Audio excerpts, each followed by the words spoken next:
everyone, and welcome to Conversations in Horror, the podcast. My name is Kevin L. Powers. I'm also the owner-operator of Something Wicked Entertainment Events, and welcome to this podcast that we try to delve deep into many different types of horror films that have graced the film arts in the last 100 years or so. We haven't gone back nearly as far as the 1920s and 10s with any of our films. And the film we're going to be discussing today has barely left the 2000s. So, but if you've been listening and following us, you know that we've been trying to delve deep into a lot of the different subgenres of horror, as well as the many different decades. And we're going to continue to do that for the foreseeable future. So please make sure to like, subscribe, and do that thing you do with podcasts so you never miss an episode. Now, getting into the film we're going to be discussing today, which is past the years 2000, so it's a more modern day film, which we don't do too often, but we try and throw those in every once in a while. Is we're going to be doing the film The Skeleton Key from 2005. And to discuss The Skeleton Key with me today, I have Ryan Panazzo and Sarah Panazzo. We want to thank these two for joining us today for this discussion. Thank you, guys. Thank you. And for everyone out there, just so you know, Sarah is one of our regular guests, so I'll probably be referring to her as Panazzo, whereas Ryan, I will just call Ryan, because he only comes on our podcast to discuss mostly action films. So it's going to be really interesting to ask him why he decided to join us for The Skeleton Key. You know, Kevin, I can answer that in 2 words. Kate Hudson. So I'm going to be a little guilty in this. That's one of the reasons why I saw the film is why. Because it had Kate Hudson in it. And the sad thing is that for me, this was the time when she was really, really popular, but then she drifted off to go do nothing but romantic films. And then she kind of disappeared through the ether of all the other type of actresses that looked very similar, who were blondes, and which is very sad because I loved her in Almost Famous. So, boom. So Panazzo, Sarah, what was kind of your reaction to this film? Why did you see this? I saw it because it was a horror movie. You pervs. Sometimes we watch horror films just because of the people who are in them. Yeah. I mean, yeah, sometimes. But no, I only watched this for the first time this year. Or 2024, whatever year we're in. 2025? Yeah, we're now in 2025. I watched it in 2024. And I was like, okay, I remember seeing like the ads for this. And I was like, oh, cool, I'm interested. And so we finally watched it. And I was like, it's really good up to a certain point, and then I was like, okay. I've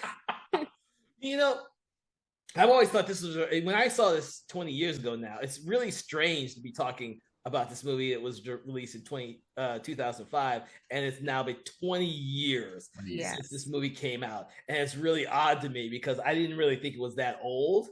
And I did see this when it came out in theaters, and I was like out of college. So for me, 20 years ago doesn't seem that long ago. But for a lot of audiences who are listening to this podcast, 20 years is a long time ago. And you guys, I don't know about you, Ryan, but I know now, Panazzo, you hadn't seen it but a year ago, maybe not even that long ago. So it's kind of weird discussing the film because it is, for those who have seen the movie, there are certain aspects of it that probably would not actually play well with audiences today. But when this movie came out, it was really popular and it was really a successful film.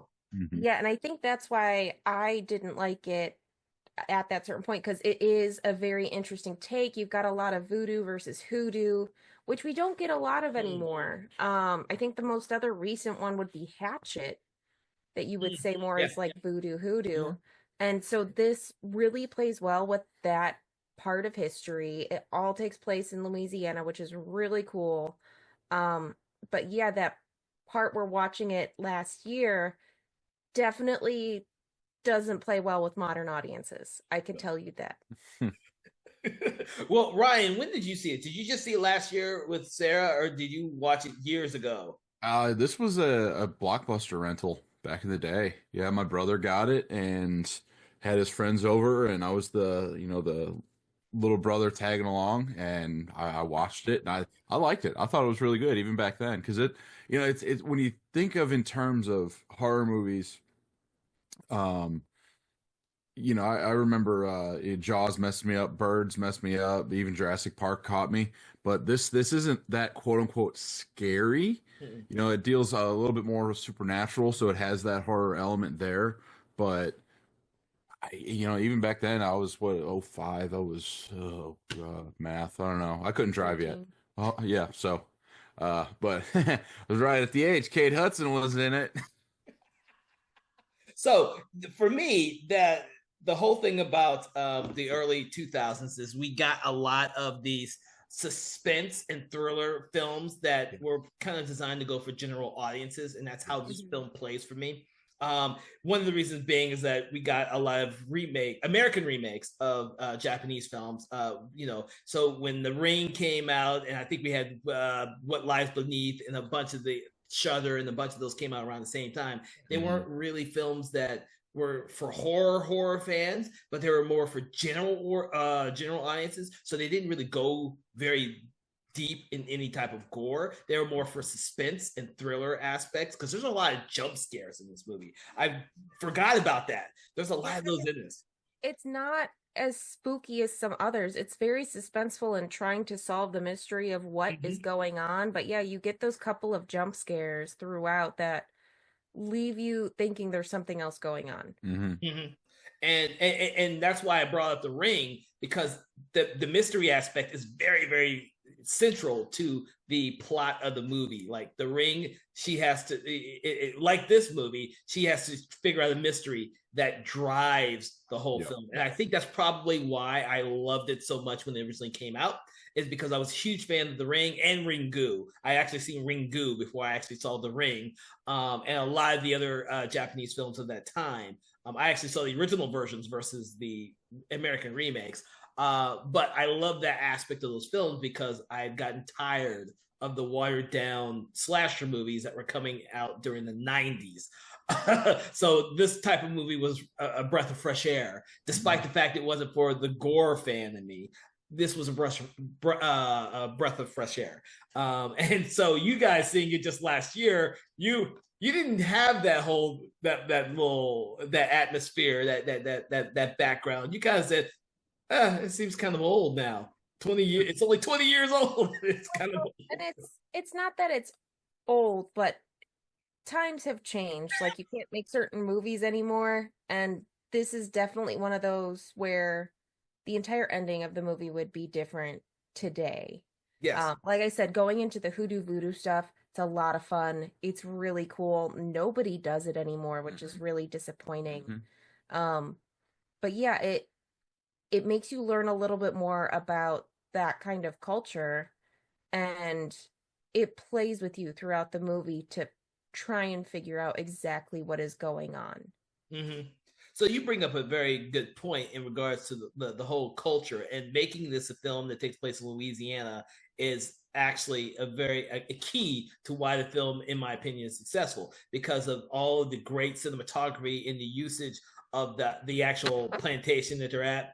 And then, of course, the swamps that they're at, and then like the little gas station, all these little bits, or even the nightclub scenes, because that shows a different aspect of the exact same state and area.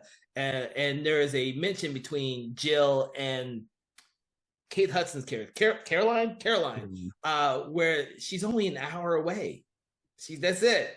You go from modern day nightclubs to like the deep swamps where everybody believes in hoodoo. Yeah. And I mean, that's everywhere down there too. I mean, she's literally in the middle of New Orleans.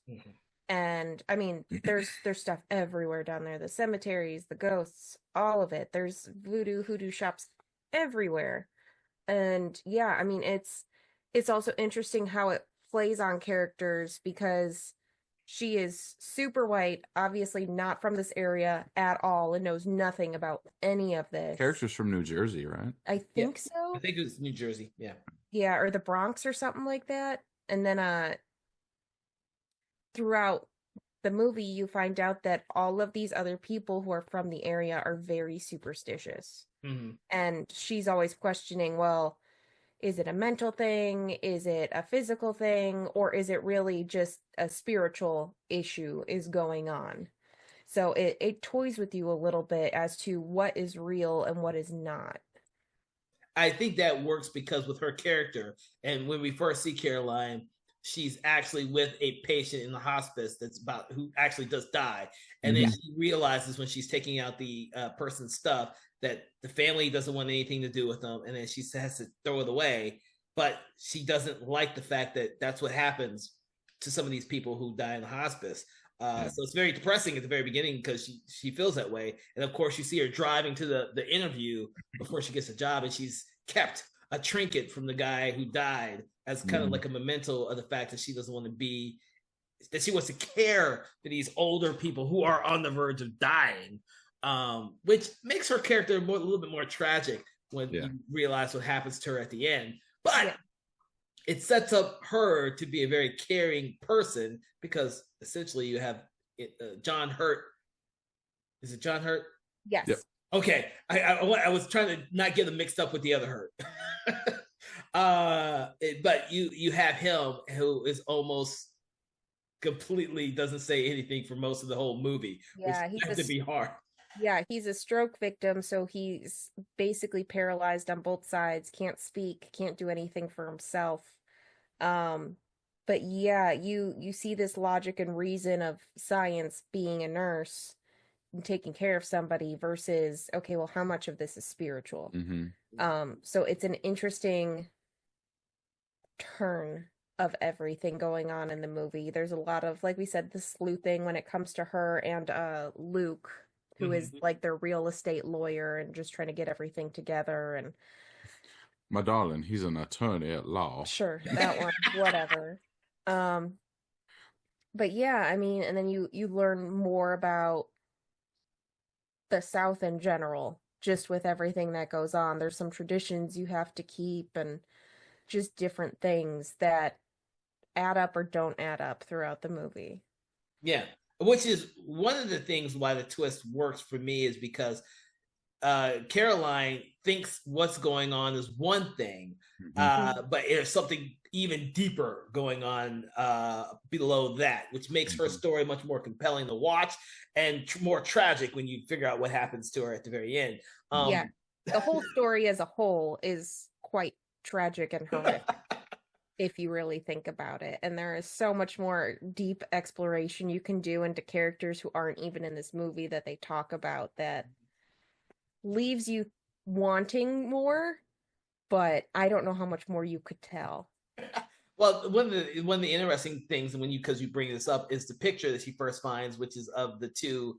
I don't even know what you call them with the two kids. What are the two black characters supposed to be exactly?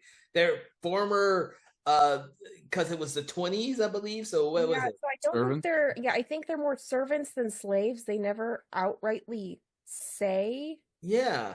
But yeah, they definitely were known in the area for doing some kind of, It was the 20s. There was this little dust up back in the 1860s that ended slavery. Okay, yeah, so they were yeah, servants.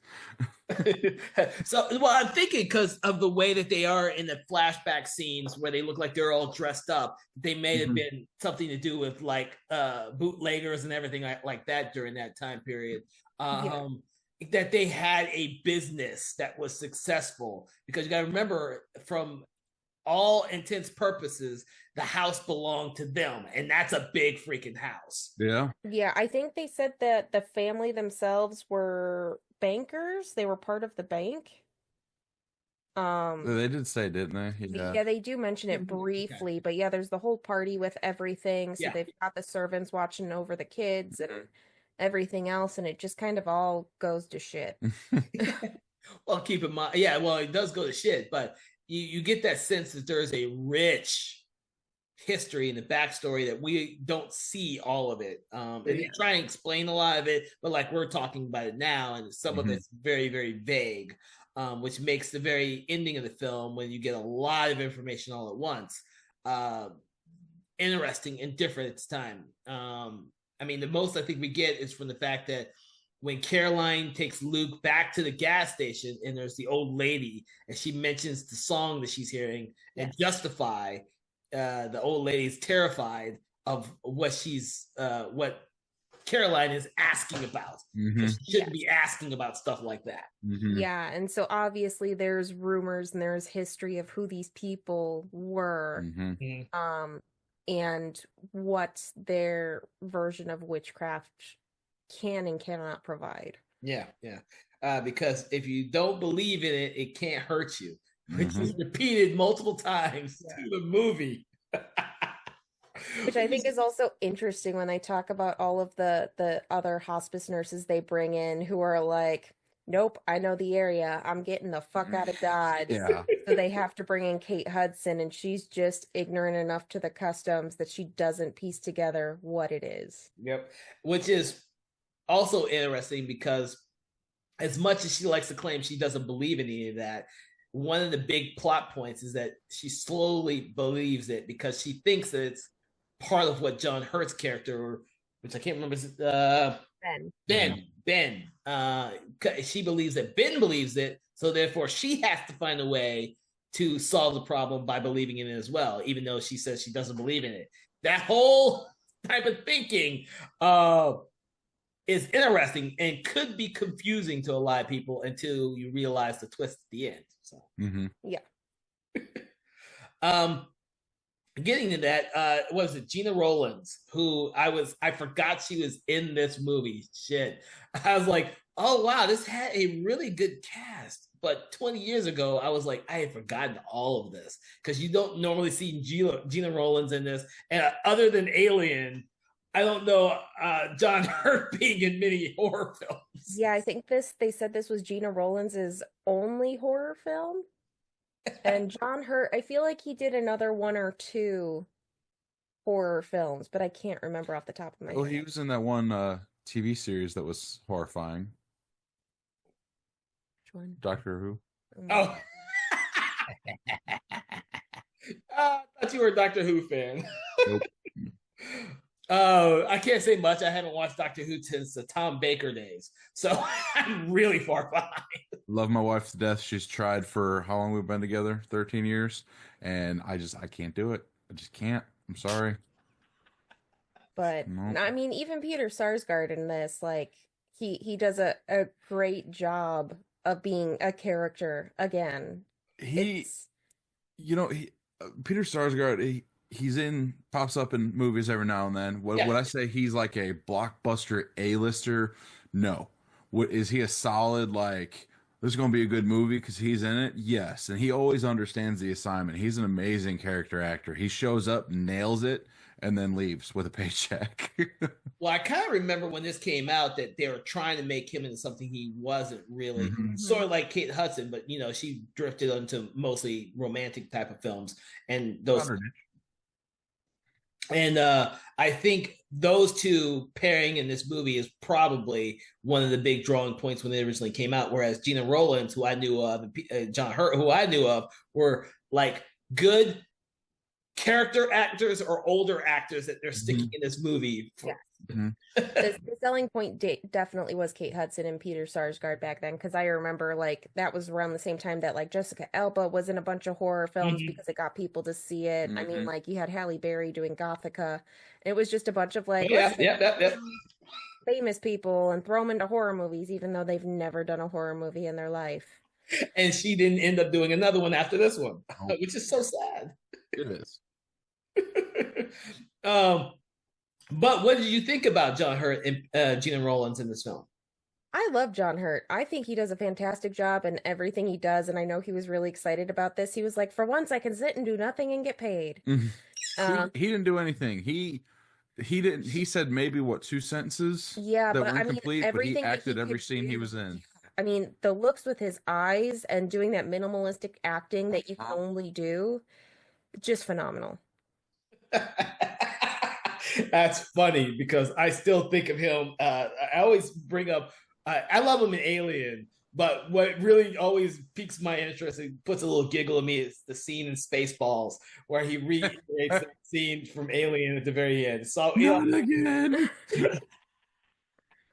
But no, I love John Hurt. He's a great actor. He's fantastic in just about everything he does. I don't think I've seen him in anything that I would consider he did a bad job on. Gina Rowlands, I wasn't too familiar with because I didn't watch a ton of her movies. And then I was like, oh, hey, she's the old lady in The Notebook. This is a really different movie. Have you seen it? Unfortunately. I haven't. I've never seen the Notebook either. I want to one day, one year. If you like dramatic romance movies, that's for you, but that is definitely not what I'm I need a into. good cry. I'm gonna drink some white wine and watch The Notebook. There is nothing wrong with watching those type of movies every once in a while. Just like I say that because I don't want people to not watch horror films either. This is actually one of the better horror films if you don't like horror films. Yes, it is definitely one of those horror light.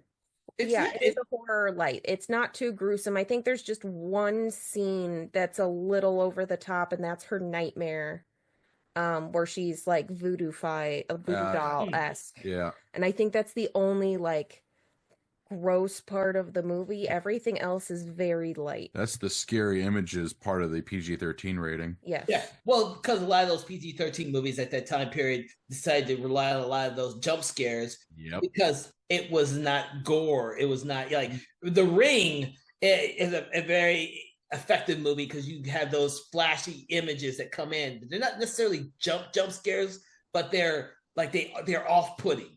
Yeah, and they because like with Ringu, like I remember watching that the first time, and the way the speed that the movie hits the first time you see the face with the eyeball rolled into the back of the head is terrifying. And then you pause it and you're like, this is a ridiculous face. This is so freaking funny. And yeah, I mean, you get some decent jump scares here with like doors slamming and other things, but it's not crazy scary. Well, no, I mean, I don't even think there's any like alligators or crocodiles, and they're in a swamp. There are no crocodiles in Louisiana, honey. You know, they could have easily thrown the crocodile into the swamp where she's rowing from the house. Exactly. Luke. They could have, but they don't. Okay. Get it right, God. What? You keep saying crocodile. The only American crocodiles there are in the Everglades. Yeah, alligator. Yeah. Yeah, you're right. Alligators and bull sharks. bull sharks. Thank you for the animal update. And hey, you're welcome. Because I always forget that too. my autism is sharks and alligators. I'm sorry. Well, there's more alligator killing movies than there are crocodile killing movies. That's true. So I can tell the difference between them, but I forget. Because the crocodiles are unionized and they don't want to pay them dues. Oh. Other big part of this movie, so we can get away from crocodiles. Yes!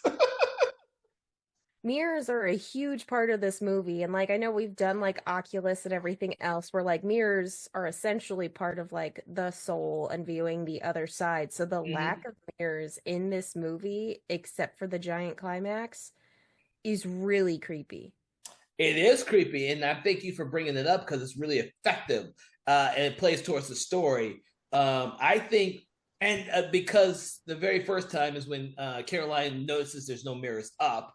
And then, of course, she finds all the mirrors, but she doesn't know why they're up in the attic or whatever the hell they're calling that whole room up there. It looks like there's a room within a room in an attic.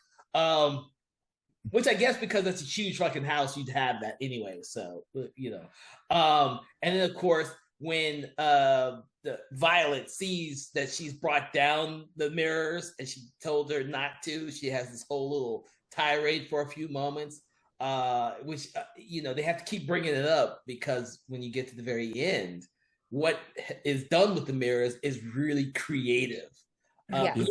I don't want to reveal the actual twist in the movie, but by the mirrors showing Caroline's character, everything that's kind of happening to her in a very flashy moment. It's actually really well done. It's suspenseful. It kind of moves the film at a very fast pace, and then of course, the mirror shatters, which turns the whole film on end. But I'm not going to tell people what is going to happen because you need to watch the film. This is a film in which if we tell you what happens, the twist at the end, then you probably won't want to watch it. Part of this destination is the journey. Yes. It's like the purpose of the game is to figure out the purpose of the game. I don't know how many times you've watched that movie, but once you know the purpose of the game, I haven't bothered to go back to watch the movie The Game. Right. And we don't want that to happen to anyone out there who has not seen The Skeleton Key. But it also works on rewatches because there's a lot of comments made throughout the movie that you pick up on then on your second watch that it's like, okay, this makes a lot more sense. There's also some great conversations between the Luke character and the Violet character and the looks they give each other that because I obviously I didn't notice any of this stuff 20 years ago, but having rewatched it and knowing the trick at the end, I'm paying more attention to all the characters and I'm like, this is very fucking creative. I just didn't think about it 20 years ago because I didn't know the trick. Yeah, there's so many little throwaway lines, whether it's having to do with the flowers in the yard or between people. I still think one of my favorite lines in this movie is, "My child, I believe you broke my legs." And she says it's so calm. And I'm just like, okay. I think Gina Rowlands had I'm hoping she had a blast making this film because it's so different from everything she's known for. And the other thing is that a lot of the older actors out there who have had such a profound effect on the industry and the culture that is the film arts in itself, this is allowing these two actors to actually do something they're not known for and to stretch their talents and show that they can do more than just be old people in movies. Even John Hurt, he's a strong actor who is trying to play down as an invalid stroke victim for most of the movie until, of course, he's not drugged anymore and he tries to escape. So scenes like that are kind of the burst of energy that I'm sure makes for a very compelling role to play, because even though John Hurt, as you say, wanted to do a film where he just got to sit there most of the time, he still brings it for all of those facial expressions, and especially with scenes between him and Violet. Especially. So yes. I'm trying to think of more stuff we can talk about the film without talking about the ending of the film. It's one of those things where we're so trying to avoid touching upon stuff like that. Well, I was going to say, you keep referencing The Ring, and this director, Ian Softley, didn't do much directing-wise, but the writer of this, Aaron Kruger... Yeah, Aaron Kruger. Ended up doing a ton of stuff. He's also like an award-nominated writer now for Top Gun Maverick. But he did Scream 3, The Ring 1 and 2, Brothers Grimm, 3 of the Transformers movies. The good ones. Ghost in Are there any good ones? Yeah, it was Revenge of the Fallen, Dark of the Moon, and Age of Extinction. Never mind, he didn't do the good ones. Okay, so never mind. I don't know. Dumbo, Top Gun Maverick, and then he's got F1 coming out shortly too. But he's known for writing some pretty good movies, like some pretty decent movies. And then, like you said, The Ring, there's a lot of similarities between that and this, especially with the general story of it being more detective work into the horror aspect. Yeah. Now I think about it, that is probably something I just didn't know about until now, and I didn't think about it. So.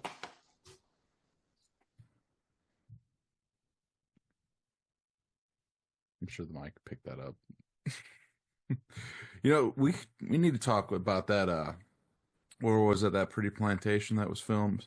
The Felicity Plantation in St.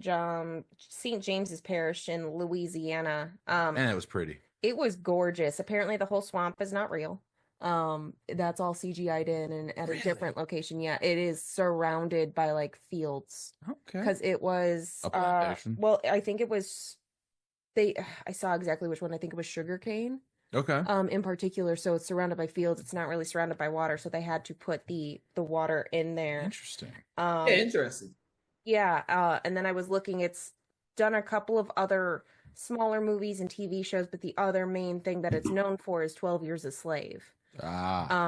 So it is very famous. They do a lot of stuff there still, lots of tours, still Oh, offering to film stuff like that. But yeah, it's a gorgeous location. Hmm. well, like I said earlier, the location does is key to this film. Um, Really is because it adds that little bit of creepiness at the same time because it's supposed to be in a swamp, and being in a swamp is naturally creepy in the first place. Hmm. yes, and when you're dealing with hoodoo, which is very Louisiana and probably Mississippi based, and those other southern, really far southern states like that, we don't see a lot of them. And you mentioned the other great one that we have a lot of it in, which is the Hatchet series. But you're Mhm. right. There's not much. Like Angel Heart, and I can't think of anything else that would even delve deep into that. Yeah, like occasionally you get a random voodoo doll in a movie, but you don't really get anything fully based around it. I think American Horror Story Coven did a bit Mm, of it with Hmm. that group yeah. of the witches versus I forgot what her name, Angela Bassett's character, where she's leading like the whole other group locally. Mm. But yeah, there's not a lot other than Disney's The Princess and the Frog. Oh God. Well, we did get probably a little bit of it in Candyman: Farewell to the Flesh. But you got to reach for that one.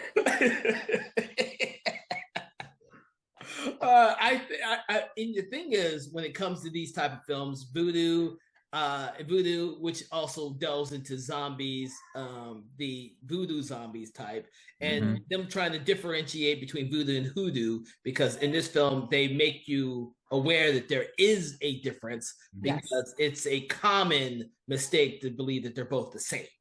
Um, and so I do think a lot of people do just mix them all together, which is unfortunate. But I think we need films like this to give people a clearer definition of the differences between the two. Um, this one makes it very clear that for it to be effective, you have to believe in it.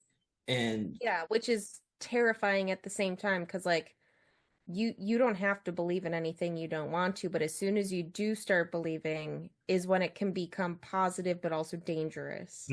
yep, yeah, because especially towards the end of this film, where Caroline starts using what she's learned as a means that she thinks is she's saving or protecting people and herself, which unfortunately for her has mixed results.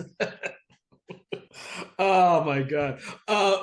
Without delving any more into the what the trick of the movie is there anything else you'd like to say about Skeleton? Either one of you. It's definitely a spooky set. The like I said, the swamp and like older gothic style setting is definitely creepy. There's a lot of nice like dark night shots. Yep. Especially with the like the figures that are in the house that I think are supposed to be like saints or something.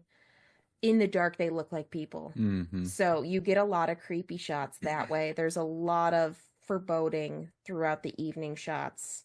And just the general mystery of it is really good. What about you, Ryan? You guys were talking about it earlier, how they did this world building of things that happened 50, 60 years before the events of the movie, right? Mm-hmm.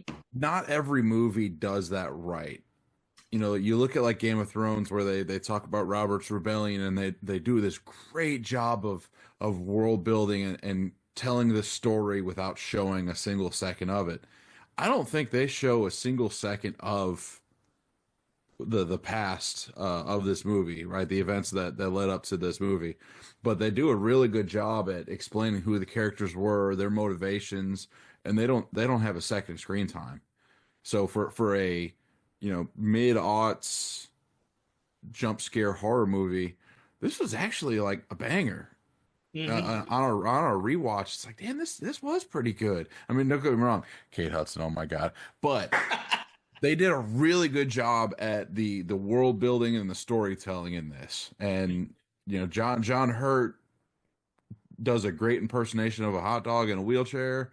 and Peter Sarsgaard's got that Southern accent, and Gina Rollins put on a big hat and had a great time. You know, it's a solid movie. Yeah, It gets a solid B plus from me. well, I think one of the great things about how effective this movie is the fact that Aaron Kruger kind of got to start doing some horror films, and I think you're right. I didn't think about this when he did The Ring. That when you take some of the aspects that really worked well in The Ring, and then he kind of put them in this film, and it makes it makes this film a much richer film. I don't know if he originated this film or not, because like Scream 3, he took Kevin Williamson's original story and wrote the script, because obviously Kevin Williamson was busy, so he couldn't write Scream 3. I can't remember if he originated this or if it was I think he did originate this. There's no other writers listed or anything nice. else like that associated with this. Because I know, yeah, he's done a lot of like screenplay adaptations and such. So I know he's been a little all over between original stories and this. But yeah, I mean, you can definitely see that this is a strong beginning for him of where he's going to. Yeah, well, he worked on Transformers movies, so he ended up going to like mega billion-buck franchises. Yeah, and I mean, to the point that he got Ghost in Shell, which is or isn't whatever you want it to be. But then Top Gun Maverick and F1. I mean, I grew up watching Brothers Grimm nonstop. I loved that movie. So, so I mean, he's got some strong movies. They're not like Oscar nominated everything, but he's written some strong movies. Yeah, and like we said before, this movie was successful when it originally came out.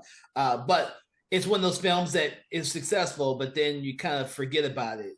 20 years later, I had completely forgotten about it till you guys wanted to talk about it. I hadn't seen it in 20 years. Obviously, Panasa, you hadn't seen it at all. But it's been a good 20 years since I'd seen this movie. And I'm sure there's lots of people out there now who are going to be listening to this episode and saying the same thing. They haven't seen this movie in years. It had some in name only sequels, which had nothing to do with this, and they are god awful. You need to, yeah, they're god awful. Then I won't ask. No, do not involve Kate Hudson, so there's not worth watching. I'm out. No, I think the studio sold the name to Skeleton Key, and some other filmmaker went out there and made these god awful sequels, 2 of them. Yeah, they're but I think that doesn't leave a bad taste about this film, really, because this film, I think, other than the fact that, you know, once you know the ending, it kind of doesn't lend itself to a rewatch unless you want to dig deeper into the whole mythology behind it. And of course, we're questionable about whether or not this film would be made today. It'd probably end a lot differently, but yes, those are kind of the things I kind of take back from this film. Did we get both of yours? Your last thoughts of the film, Ryan? Did we get yours? Okay. So I do think this is a film that does warrant watching, because it is one of the better 2000s/aughts films of that whole early 2000. It showed what was capable of horror films at that time and what audiences were looking for, because we were at a time coming out of the bad 90s, the end of the 90s, bad 90s. Bad. And audiences were like craving for something, not just horror fans, but general audiences, because these type of movies, The Ring, this one, were all successful, not only because of horror fans, but because of general audiences. And so it's good to go back and look at some of these, because nowadays what we're seeing is extreme gore films like Terrifier 3, which are playing towards general audiences as well as horror fans. Yeah. It still boggles my mind that movie made as much as it did, because on a not unrated release, and still was successful, which is unheard of. But that's what people want now. I mean, let alone the fact that kids are lining up to take pictures with Art the Clown as Santa. I mean, I know we talked about this the other day, Kevin, about how gruesome stuff can be and how it was like game changing back then, and now it's just normal. Yeah. It's normal. It's normal. And now it's really hard for a PG-13 horror movie to get noticed, if at all made. Yeah. Yes. You could get borderline movies that are PG, that are borderline R movies that feel like PG-13 that will be successful. I kind of come up with, I can't remember what Talk to Me was rated, but that movie right there was like, that could have been a PG-13 movie. But that was extremely successful. Well, also because it was Australia. No, that's Australia. Also, that's just different because it's a different culture. I think we Americans want to see different cultures more now. We want to see different things that we haven't been inundated with for the last 20 years. So something like Talk to Me is very cool and different, and we see other people. I think that's where we're heading, because Terrifier 3 is really different and surprisingly popular because it's a clown. Most people like clowns.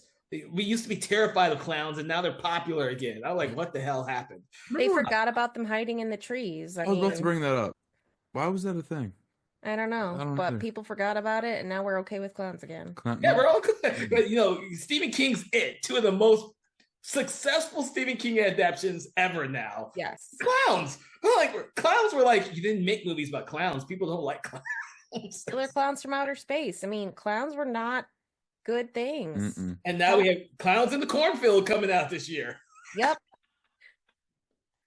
Clowns.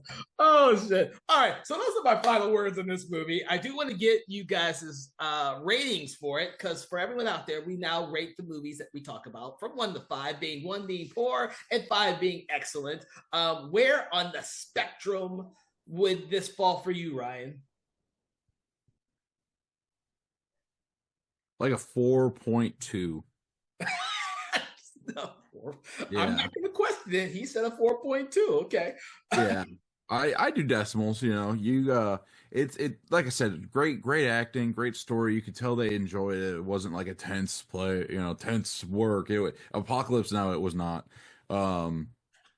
Is it a sign of the times in the mid-aughts? Yes, but watching this in 2025, it was a good movie. It was a good movie. If you want to watch something you haven't seen, turn this on, sit back, and relax. It's not a bad movie. Okay. What about you, Panazzo? I'm going to go with a 2. It is not one of my favorites. It's one of those, if he turns it on, I'll watch it with him, but I'm not going to go out of my way to watch it again. It's still got some good writing. It's got some good acting, but it's not one of my favorites. It's been 20 years since I saw it. So, even though I thought it was a great movie in 2005, because I thought it was clever.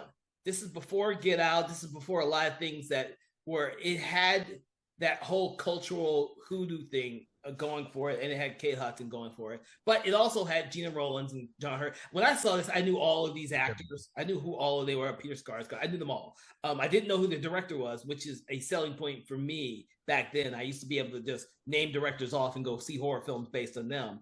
But back then I was questionable because I was still under the impression I loved horror movies that were rated R. This was PG-13, so I had to have that extra selling point. I do believe that it is a strong film for the aughts.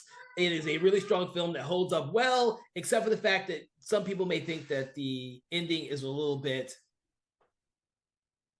outdated or something you couldn't get away with today. Now, that being said, I also think it'd be hard to get away with something like Dogma, Kevin Smith's Dogma in this day and age today. Yeah. And I still think that's a brilliant fucking movie. Oh yeah. Yeah. I think that sometimes when we look at these films in the prism of when they were made, it's good to come back to that, because there are films that were not only instrumental to the culture of the time, but in order to appreciate some of these films, you have to go back to when it was made. George A. Romero's Night of the Living Dead is a profound film, and it was made in 1968. Mm-hmm. It would be a completely different film now. Yes. As we have seen in the 1990 version of Night of the Living Dead, where it took different themes than the original one there. I think that this film is very similar to that. I think if you take it in the prism of when it was made in 2005, the aughts, it is a really effective film.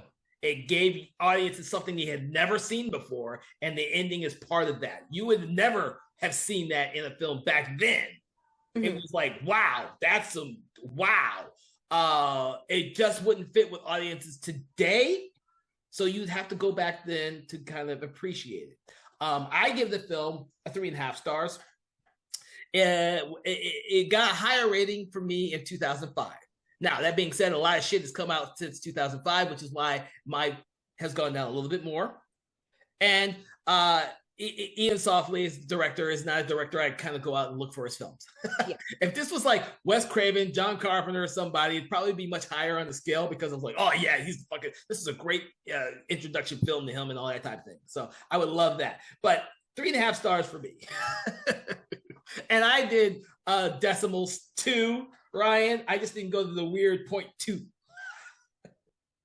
With that, I want to thank you both, Sarah and Ryan, for joining me on Conversations in Horror. It's been very interesting talking about The Skeleton Key with you from the 2005. For everyone out there, I hope this gives you a clear image of the types of movies that were made in the 2000s, the aughts, however you want to describe it, because they were profoundly different than what we are getting today. But you need to go back and appreciate some of these films that came back before. Not only from 20 years ago, but something like George Romero's Night of the Living Dead, which is, 60 years old now. These are films that they've had a profound effect on the genre, and you should go back and watch them. Not only to appreciate when they were made, but to appreciate the profound effect they've had on people now. So with that, I would like you all to go to your favorite podcast app, like, subscribe, follow, do that thing you do with your favorite podcast, because we're going to have some amazing podcasts coming up, talking about some great films for the whole year 2025. Make sure to check out previous episodes of Conversations in Horror, and we want to all wish you a pleasant day from everyone here at Something Wicked Entertainment. Have a great day.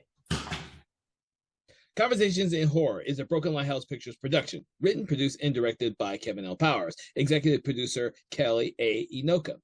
All contents and material from this episode of Conversations in Horror is copyright 2025 Broken Lighthouse Pictures.